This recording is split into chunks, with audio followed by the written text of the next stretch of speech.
Welcome back to another important session today with regard to the October current affairs. Let's continue with where we stopped yesterday.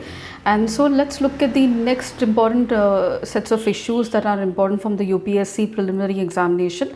The very first one is that Supreme Court is deciding on the electoral bonds issue. So what exactly are electoral bonds? Now they are promissory notes that can be brought by any citizens or any company that is incorporated in India from the select branches of the SBI. And the citizen or a corporate can donate the same to the political party of his or her choice. The bonds are similar to banknotes that are payable to the bearer on demand and are free of interest.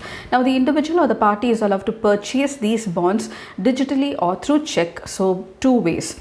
Now this electoral bonds for transparent funding of elections in India was introduced in a finance bill of 2017, and so these bonds are quite simple. They are issued in multiples of 1,000, 10,000, 1 lakh and 1 crore, and these are available at the branches of SBI. Now the donor has to be KYC compliant account and can purchase these bonds and donate them to the political party or to the individual who is fighting the elections of their choice. There are 29 branches of SBI through which these bonds can be purchased, and the electoral bonds are available not throughout the year. Please note that they can be purchased only for a 10-day period in every quarter. That is the first 10 days of January, April, July and October that is specified by the government for the purchase of these electoral bonds, and an additional 30-day window is specified by the government during the elections to the Lok Sabha. So there are certain conditions that the bonds have to fulfill. For example, any party that is registered under the Representation of People Act 1951 and has secured at least 1% of the votes polled in the very recent general elections or the assembly elections now is eligible to avail these electoral bonds. Now the party will be allotted a verified account by the Election Commission of India, and the electoral bond transactions will be made only through his account. The electoral bonds will not bear the name of the donor. Please note this, and thus the political party might not be aware of the donor's identity as well. These bonds are tax deductible, hence the donor will get a deduction and the recipient or the political party will get a tax exemption provided the returns are filed by the political party. So these were introduced in 2017, and therefore with regard to there is a controversy regarding the electoral bonds which is being now decided by the Supreme Court as well. So let's not go into that issue, and let's see what does exactly green crackers mean now. This was new news because of the Supreme Court orders. Now green firecrackers are marked by a reduced size of shell, elimination of ash usage and reduced use of raw materials in the composition, and have a uniformly acceptable quality as well. They use additives as dust suppressants to reduce emissions with specific reference to particulate matter. Now these crackers called as green crackers are certified by the CSIR, that is Center for Scientific and Industrial Research, and NIRI, that is the organization associated with CSIR. So these lack the barium compounds responsible for a unique green light, and the barium, a metallic oxide, is contributes to air pollution and also to noise pollution. When green crackers are ignited, they produce water vapor and thereby minimizing the dust emission. So this is a point to be noted. And in terms of sound levels also, they are very, very less in decibels compared to the conventional firecrackers. So these green firecrackers generate noise in the range from 110 to 125 decibels, making them significantly quieter than the traditional firecrackers, which totally produce a 160 decibel, resulting in 30% of less noise. And these green firecrackers are distinguished by a green logo by CSIR, NIRI and Petroleum Explosive Safety Organization, with also a QR code. And there are three distinct categories of green firecrackers. The safe water releaser or SWAS. These firecrackers release water vapor into the atmosphere and minimize the dust emissions. They emit 30% less of particulate matter and do not do not contain sulfur or potassium nitrate. And STAR, that is safe thermite cracker. The STAR firecrackers are devoid of potassium nitrate and sulfur, resulting in reduced particulate matter emissions and also lower sound level as well. And SAFAL, safe minimal aluminium firecrackers, which use less aluminium aluminium, magnesium, producing less sound compared to the traditional firecrackers. And the next most important issue is now ISRO is going to get another space port, and where exactly it is going to come up in Kulasekarapatnam in Thoothukudi in Tamil Nadu. Now this will be dedicated to the launch of small satellite launch vehicles which are developed by the private space companies. And SSC LV is a space vehicle that is capable of launching 500 kg satellites or even less into the orbit of 500 kilometer planar orbit. Now the Indian National Space Promotion Authorization Center, or INSpace, said these details, gave these details. And let's look at the next most important issue. It's about Telemanas, launched last year during the World Mental Health Day, and this has counseled almost 350,000 people till date, and currently provides counseling to almost 2,000 people through 44 Telemanas cells. Now Tele Mental Health Assistance and Network across states, that is Telemanas, the full form of Telemanas is Tele Mental Health Assistance and Network across the states. Initiative was launched on the occasion of the World Mental Health Day. It falls on October 10th.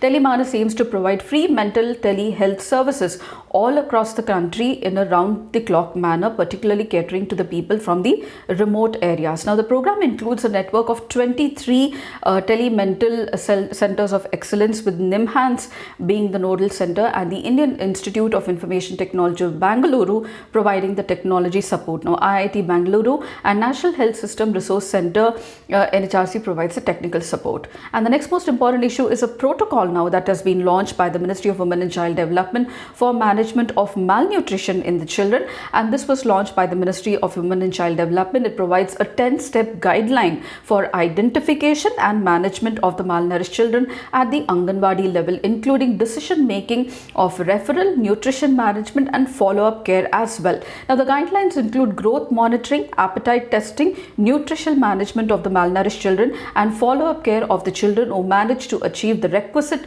growth parameters after intervention. It also includes a very unique concept called as the buddy mother concept that was first used in the state of Assam. Now under this scheme, the mother of healthy babies will guide the mother of the malnourished children at the Anganwadi center, and that too every week. Launching the new protocol, the Minister of Women and Child Development said that the new guidelines will check malnutrition among children, and the government is now tackling the issues of malnutrition by implementing Poshan Abhiyan. The standard protocol is significant until recently the treatment of children with severe acute malnutrition was considered to be restricted by facility-based approaches. And the next most important issue is about Scarborough Shoal. So we already spoke about it. Now it's a shoal, disputed shoal between China and Philippines, and it is located in the South China Sea. The Scarborough Shoal opens up one of Asia's most contested maritime features and is a flashpoint of diplomatic flare-ups over sovereignty and fishing rights for China and Philippines. And the next important issue is about Operation Ajay. So we have heard about Operation Ajay during the Israel and the Palestine issue. Now this was an operation by the Indian Armed Forces to evacuate Indian citizens from Israel in the 2023 Israel and Hamas war. There was another operation that was carried out in Sudan by the Indian Armed Forces very much in 2023. It was called as Operation Kaveri, and this is a rescue and a rehabilitation operation that was taken up by the Indian Armed Forces. Now, India participated. The next most important issue is about 23rd Council of Ministers meeting of the Indian Ocean Rim Association. Find out some details about the Indian Ocean Rim Association. Now, the Council of Ministers is the highest decision-making body of the Indian Ocean Rim Association, and the 23rd meeting of the Council of Ministers was held in Sri Lanka. Sri Lanka government now is overtaking the chair of the Indian Ocean Rim Association. It has already taken over the chair from whom? From Bangladesh. So Sri Lanka will be the chair of the Indian Ocean Rim Association, a very important organization from the Look East policy and also Indian Ocean policy as well. It has taken over the current chair from Bangladesh for 2 years. And the 23rd Council of Ministers, it is the highest decision-making body of IORA, was held in Sri Lanka.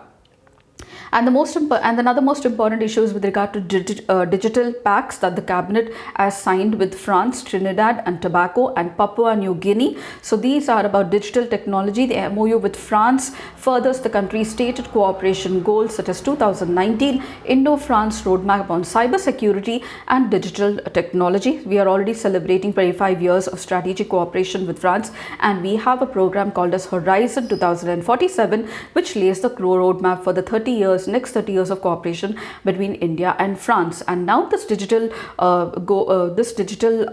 memorandum of understanding between India and France, and the other two called as the Indo-France roadmap on cybersecurity and digital technology, and the two other countries participating in the global partnership of artificial intelligence. So find out what is the global partnership on artificial intelligence. This MOU is valid for 3 years. The MOU with the other countries shares details of digital solutions implemented at the population scale for digital transformation, and refer to India's efforts to promote India Stack, an indigenous set of software and protocols on which the Aadhaar and the United Payments Interface are built on. And the next most important issue is with regard to right to women to abortion. So very recently a mother went to the court. She already has 2 children and she asked for termination of a 26-week pregnancy. So this was a news, and let me tell you that we have a medical termination of pregnancy act that was recently amendment. So the pregnancy at the highest level can be terminated at 24 weeks of gestational age, and that too with the opinion of 2 registered medical practitioners, and up to 20 weeks with the advice of a registered practitioner. Now above the 24 weeks gestation age, the abortion can happen under the following conditions, and these was given in the 2021 amendment to the Medical Terminacy of Pregnancy Act that happened. So if a woman is a survivor of sexual assault, rape or incest, if she is a minor, and if a marital status has changed during the ongoing pregnancy, like widowhood or divorce, if she has physical disabilities or is mentally ill. So the mother went to the court saying that she is mentally unstable and is unable to take the baby, and therefore she wants to adopt the 26-week gestational period baby in a womb.